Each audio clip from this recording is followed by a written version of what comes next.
رسول اللہ صلی اللہ علیہ وسلم کو حضرت علی سے اتنا پیار تھا، لوگ یہ کہتے ہیں کہ ہم سیرت علی بیان نہیں کرتے.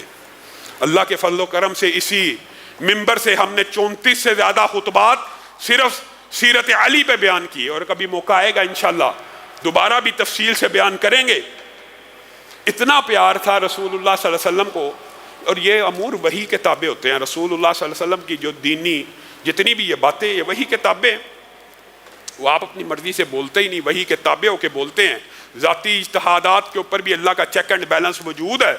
اللہ تعالیٰ وہاں پہ بھی آپ کی نگرانی کر رہا ہے. ایک دن دعا کے لیے ہاتھ اٹھا دیے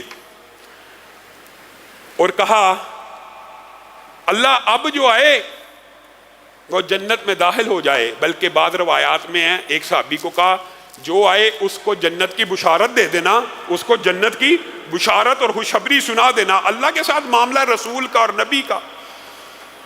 دروازے پہ دستک ہوئی، کہا جو آئے اللہ سے مانگا ہوا ہے اس کو جنت کی بشارت دو. پتہ چلا ابو بکر آ رہے ہیں. پھر دستک ہوئی، کہا اب جو آئے اس کو بھی جنت کی بشارت دو. پتہ چلا عمر آ گئے ہیں. جب عمر آ گئے تو رسول اللہ صلی اللہ علیہ وسلم سے یہ پدرانہ شفقت رہا نہ گیا. اپنے دونوں ہاتھوں کو اٹھا لیا اور اپنے قاصد کو کہا اب جو آئے اس کو بھی جنت کی بشارت ہو.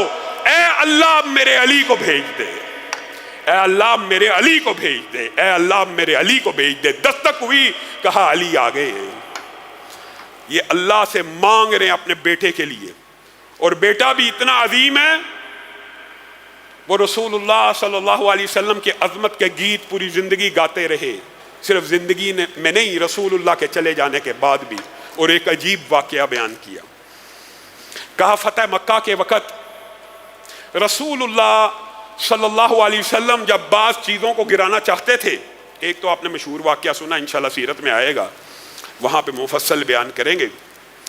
تو رسول اللہ صلی اللہ علیہ وسلم نے کہا علی نیچے جھک، میں تیرے اوپر کھڑے ہو کے فلاں فلاں جگہ پہ پہنچنا چاہتا ہوں، فلاں فلاں بت کو توڑنا چاہتا ہوں. مراد یہ تھی. سیدنا علی نیچے ہوئے، رسول اللہ صلی اللہ علیہ وسلم نے اپنا قدم رکھا. حضرت علی کہتے ہیں میری چیخیں نکل گئی. اتنا وزن، بار نبوت کا بھی بوجھ تھا اور عجیب کفیت تھی اور عجیب وزن تھی. میں نے زندگی میں ایسا وزن کسی انسان کا محسوس نہیں کیا. رسول اللہ بھانپ گئے اور مسکرانا شروع ہو گیا. علی نہیں اٹھایا جاتا تو میرے کندھے پہ چڑھ جائیے.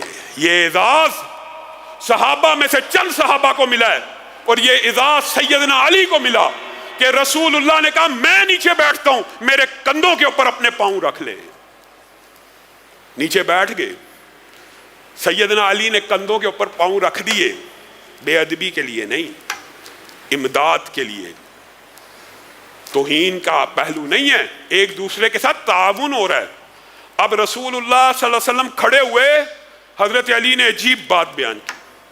کہا رسول اللہ نے جب مجھے اٹھایا تو اس لیے تھا کہ فلاں فلاں جگہ میرے ہاتھ پہنچ جائیں، لیکن اللہ کی قسم میں اتنا بلند ہو گیا اگر آسمان سے کوئی تارا توڑنا چاہتا تو ہاتھ سے اچک لیتا. اتنا بلند ہو گیا. بات آئی ہے ضمنی طور پہ، تان پھر مقصود نہیں ہے. بار نبوت تب بھی تھا جب ابو بکر غار سور کے اندر نبی کو اپنے کندھوں پہ اٹھا کے لے گئے تھے، تب بھی تھا.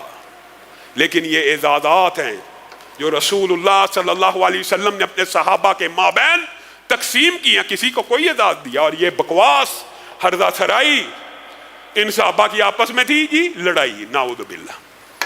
محبت اور الفت کا عجیب معدت کا رشتہ تھا. ابو بکر، عمر، علی اکٹھے جا رہے ہیں. ابو بکر بھی لمبے ہیں، عمر تو اور لمبے ہیں. علی کا قد درمیانہ ہے، چھوٹا ہے. ایک سائیڈ پہ ابو بکر ہیں، ایک سائیڈ پہ عمر ہیں، درمیان میں علی ہیں. حضرت عمر کو مذاق سوجا. کہتے ہیں علی انت بیننا کنون فی لنا، تو ہمارے درمیان ایسے ہے جیسے نون کا نقطہ لنا، ایک لفظ عربی کا لنا، اس کے اس سائڈ پہ لام ہے اور اس سائڈ پہ الف ہے اور درمیان میں چھوٹا سا نون ہے. علی تو ہمارے درمیان ایسے چلتا ہوا لگ رہا ہے جیسے لنا کے درمیان ایک نقطہ ہوتا ہے. یعنی قد چھوٹا تھا حضرت ابو بکر، لمبے آج کل کے دور کے مطابق 7.5 فٹ کے قریب ان کے قد تھے.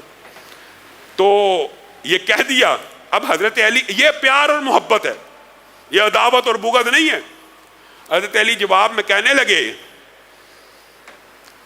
کہ اگر اذ لم اکم بینکما، اگر میں تم دونوں کے درمیان نہ ہوں، فانتما لا، تو تم دونوں کچھ نہیں.